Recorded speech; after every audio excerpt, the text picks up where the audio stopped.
নমস্কার, আপনারা দেখছেন কবির সৌরভের ইউটিউব চ্যানেল। আমি রয়েছি কবির আপনাদের সঙ্গে। লজিক্যাল ডিসক্রিপেন্সি এই একটি শব্দ এবং আ আইপ্যাক, ইডি, সুপ্রিম কোর্ট, আ এসআইআর। আজকে মূলত দুটো বিষয় নিয়ে কথা বলব। বিকাশ রঞ্জন ভট্টাচার্যের সঙ্গে এবং একদম শুরুতে আপনাদেরকে এবং শেষেও আপনাদেরকে একটি ছোট্ট ভিডিও ফুটেজ দেখাবো যেখানে লজিক্যাল ডিসক্রিপেন্সি নামে মানুষের ভোটাধিকার কেড়ে নেওয়ার একটা চক্রান্ত চলছে বলে ভয়ংকর অভিযোগ করছেন বামপন্থীরা, বিশেষ করে সিপিআইএম এর রাজ্য সম্পাদক মোহাম্মদ সেলিম। তিনি একটি ভয়ংকর বিস্ফোরক অভিযোগ করেছেন। দেখাবো আপনাদেরকে এবং বিকাশ রঞ্জন ভট্টাচার্যের সঙ্গে খুব অবশ্যই সঙ্গতভাবেই দুটো বিষয় নিয়ে কথা বলেছিলাম। আ লজিক্যাল ডিসক্রিপেন্সি অর্থাৎ এসআইআর এর নাম করে যে ভোটার তালিকা থেকে নাম বাদ যাওয়ার যে আ একটা পরিস্থিতি তৈরি হয়েছে এবং মাধ্যমিকের অ্যাডমিট কার্ড যে ডকুমেন্ট হিসেবে গ্রাহ্য হবে না, এতে বিপাকে পড়েছেন, অথৈ জলে পড়েছেন অসংখ্য মানুষ। তাদের কপালে দুশ্চিন্তার ভাঁজ। কি হবে সেক্ষেত্রে? এবং মুখ্যমন্ত্রী মমতা বন্দ্যোপাধ্যায়ের আ নামে কি কোন ধরনের কোন সমন জারি হতে পারে? তাকে কি হেফাজতে নেওয়া হতে পারে? সম্ভাবনা রয়েছে? ইডির করা মামলায় ইডি কিন্তু এখনো পর্যন্ত সেরকম কোনো আর্জি জানায়নি সুপ্রিম কোর্টে। আগামী দিনে কি সেই সম্ভাবনা থাকছে? অবশ্যই শুনুন, খুব গুরুত্বপূর্ণ প্রতিবেদন। এই মূলত এই দুটি বিষয়, খুব গুরুত্বপূর্ণ দুটি বিষয় কথা বলে নিয়েছিলাম বিকাশ রঞ্জন ভট্টাচার্যের সঙ্গে। স্যার, আজকে সারাদিন বিভিন্ন ইউটিউব চ্যানেল এবং মেইনস্ট্রিম মিডিয়াতেও সকলেই জেনে গিয়েছেন আ সুপ্রিম কোর্টের কি অবজারভেশন। আমি আপনার কাছে জানতে চাইবো স্যার, আজকের এই অবজারভেশন কে বিশেষ করে এই রাজ্য সরকারের করা যে এফআইআর গুলি তাতে স্টে অর্ডার দেওয়াকে আপনি কিভাবে দেখছেন? এটা অত্যন্ত যথাযথ এবং যুক্তিসঙ্গত আদেশ দিয়েছেন সুপ্রিম কোর্ট। রাজ্য সরকার সবাই দেখেছেন বিভিন্ন মাধ্যমে অপকম্মতা, দুর্নীতিটা, তদন্তের ক্ষেত্রে দুর্নীতি, এমনিতে ওদের দুর্নীতি জানিয়ে তদন্ত চলছে, সে তো আছেই। এই সমস্ত কেলেঙ্কারিটা সংগঠিত হয়েছে রাজ্য সরকারের পক্ষ থেকে। আমি আবারও বলছি, রাজ্য সরকারের পক্ষ থেকে। তা না হলে ওখানে মমতা বন্দ্যোপাধ্যায়, তিনি তার principal secretary, rather chief secretary, DG, CP এদের নিয়ে যেতেন না। তারা তাদের অপকর্মকে আড়াল করবার জন্য যারা তদন্ত করতে এসেছিলেন আইনসঙ্গতভাবে, ইডি আধিকারিকরা তাদের বিরুদ্ধে অভিযোগ দায়ের করেন। এটা সম্পূর্ণ উদ্দেশ্য প্রণোদিত। সুপ্রিম কোর্ট সেটাকে স্থগিতাদেশ দিয়েছেন, যা কখনো সুপ্রিম কোর্ট এরকম এফআইআর এর ক্ষেত্রে স্থগিতাদেশ দেন না সাধারণভাবে। কিন্তু সুপ্রিম কোর্ট বুঝতে পেরেছেন যে এটা একটা অত্যন্ত নিম্ন ধরনের চক্রান্ত, যা সংবিধান বিরোধী, রীতি বিরোধী, তাই স্টে দিয়েছেন। স্যার, আরেকটা অবাক লাগছে আরেকটা জিনিস যে ইডির আর্জি ছিল ডিজিপি রাজীব কুমার এবং সিপি এবং ডিসি সাউথকেও সাসপেন্ড করতে হবে। এখন প্রশ্নটা হচ্ছে, এই দাবি কতখানি যুক্তিসঙ্গত বলে আপনি মনে করেন? দেখুন, আমি ইতিপূর্বে বলেছি যে ডিজি রাজীব কুমার বা কমিশনার পুলিশ কিংবা চিফ সেক্রেটারি, এরা কেন্দ্রীয় আইন দ্বারা তাদের চাকুরি নিয়ন্ত্রিত হয় এবং সরকারের যে দপ্তর আছে সেই দপ্তর, তারা এদের নিয়ন্ত্রণ করতে পারেন। তাদের যে শৃঙ্খলা, সেটা তারা নিয়ন্ত্রণ করতে পারেন। যখন দেখলেন তারা এই ধরনের কাজ হয়েছে, যে কেন্দ্রীয় সরকারের দায়, কিন্তু কেন্দ্রীয় সরকার তার দায়িত্বটা পালন করলেন না, এটা খুব লক্ষণীয়। অন্যদিকে কেন্দ্রীয় সরকারি আরেকটি দপ্তরের আধিকারিকরা যারা হেনস্থার মুখোমুখি হয়েছেন, তারা সুপ্রিম কোর্টে আবেদন করে বলছেন যে কেন্দ্রীয় সরকারকে বলো এদের বিরুদ্ধে ব্যবস্থা নিতে।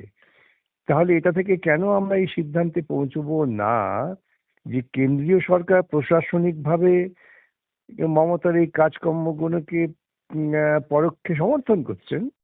তাহলে তারাই তো স্বতঃপ্রণোদিত হয়েই ব্যবস্থা নিতে পারতেন। কিন্তু আধিকারিকদের দিয়ে সুপ্রিম কোর্টের কাছে গিয়ে সুপ্রিম কোর্টের কাছ থেকে একটা আদেশ পেয়ে তারা তাদের আড়াল করতে চাইছেন, মানে নিজেদের অপদার্থতাকে আড়াল করতে চাইছেন। আমরা যে সেটিং এর কথা বলি না, সেটারও খানিকটা ইঙ্গিত এই ঘটনা থেকেই প্রমাণ হয়।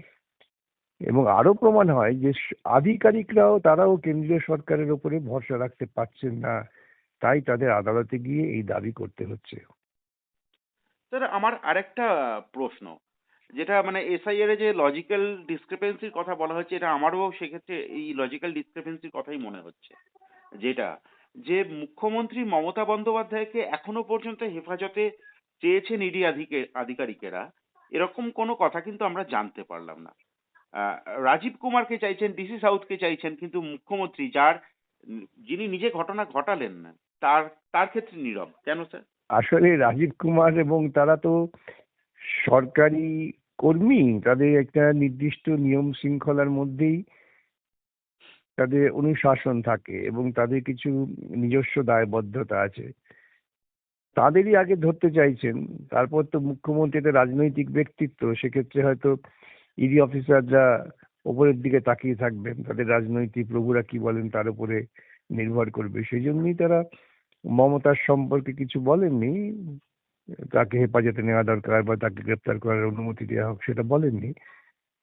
তো সেটা অফিসারদের বিরুদ্ধে তাদের ক্ষোভের কথা, সেই জন্যই জানিয়েছেন। স্যার আরেকটি কথা, এ তো গেল আইনগত দিক। আমি আবারও আপনার কাছে স্যার আগেও জানতে চেয়েছি, আবারও জানতে চাইবো। আমার এই আইনগত দিকে আর দুটো প্রশ্ন থাকবে যে, মুখ্যমন্ত্রীকে কি এখনো আইনের আওতায় কোনোভাবে সেদিনের ঘটনার জন্য আনা সম্ভব? নিশ্চয়ই, নিশ্চয়ই। আমি তো আগেও বলেছি, ইডি তাৎক্ষণিকভাবে তখনই তাকে গ্রেপ্তার করতে পারতেন, আইনগত সে অধিকার ইডির ছিল। এখন কথা হচ্ছে, আপনি তো বাধা করুন,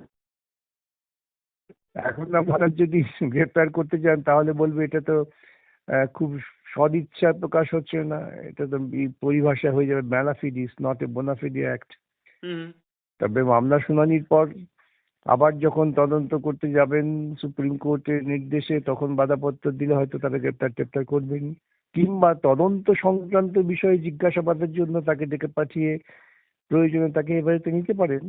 আইনের সে বিধান আছে, আইনটাকে কার্যকর করবেন কিভাবে সেটাই তো সবচেয়ে বড় প্রশ্ন। স্যার এই বিষয়ে কি কোনো স্বতঃপ্রণোদিত হয়ে কোনো ব্যক্তি বা কোনো সংস্থা মামলা করতে পারেন?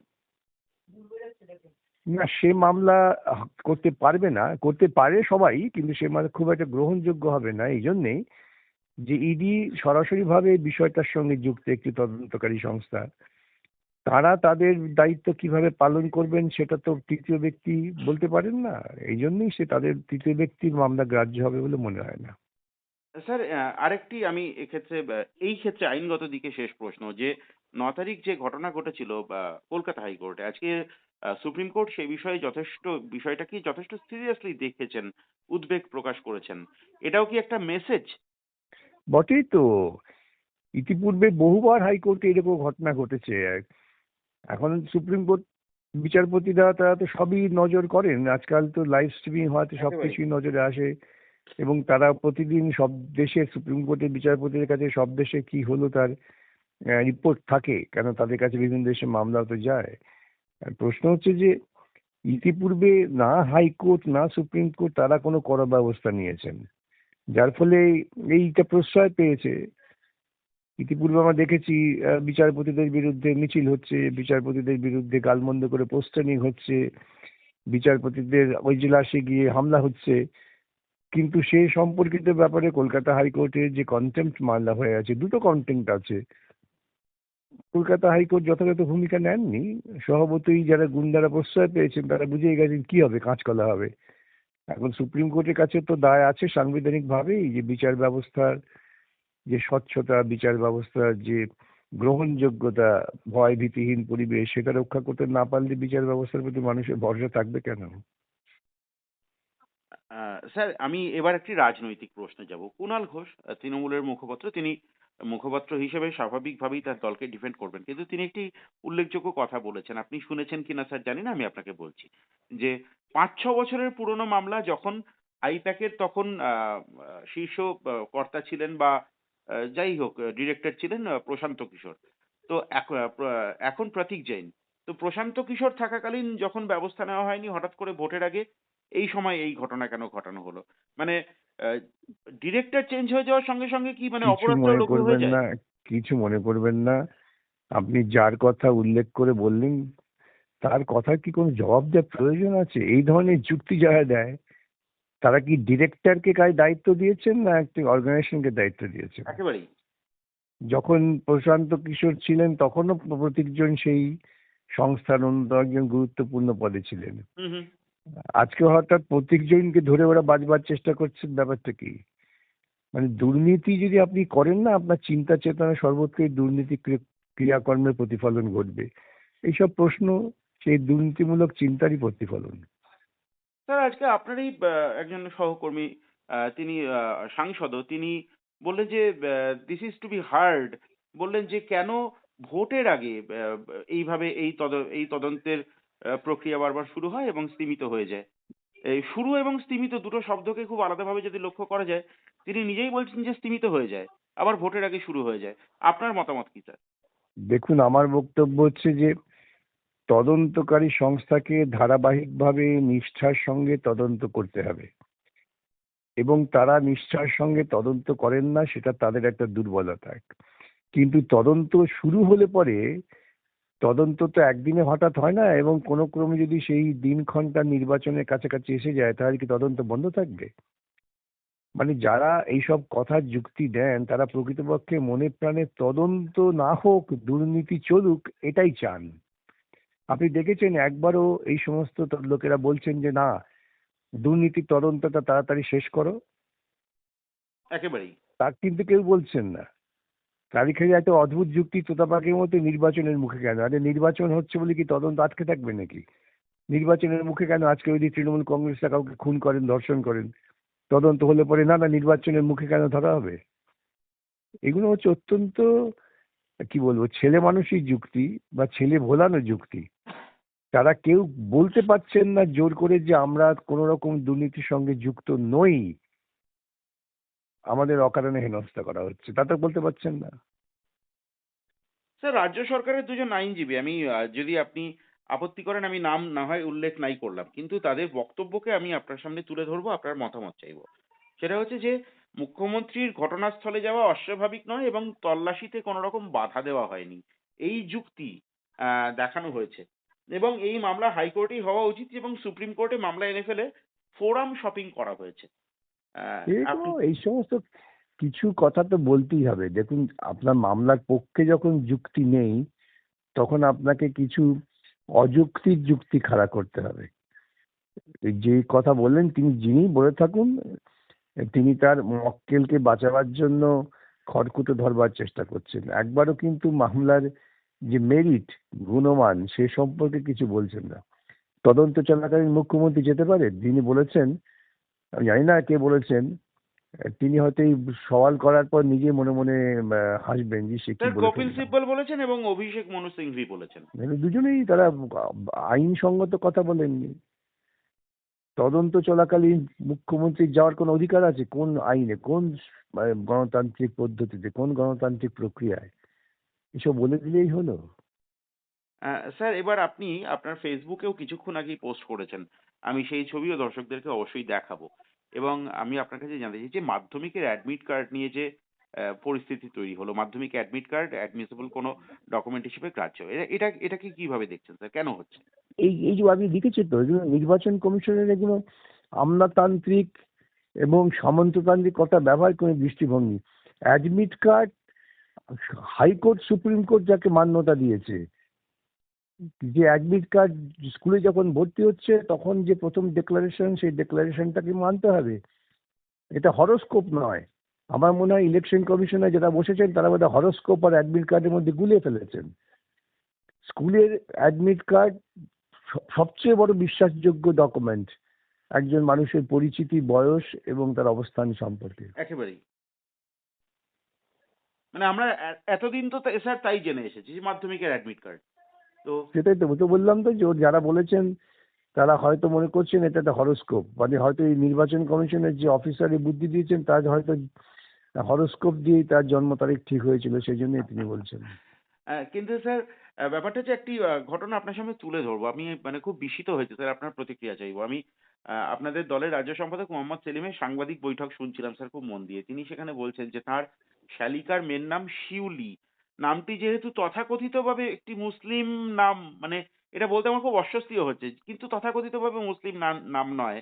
সেজন্য তাকে শুনানিতে ডাকা হয়েছে। শিউলি খাতুন।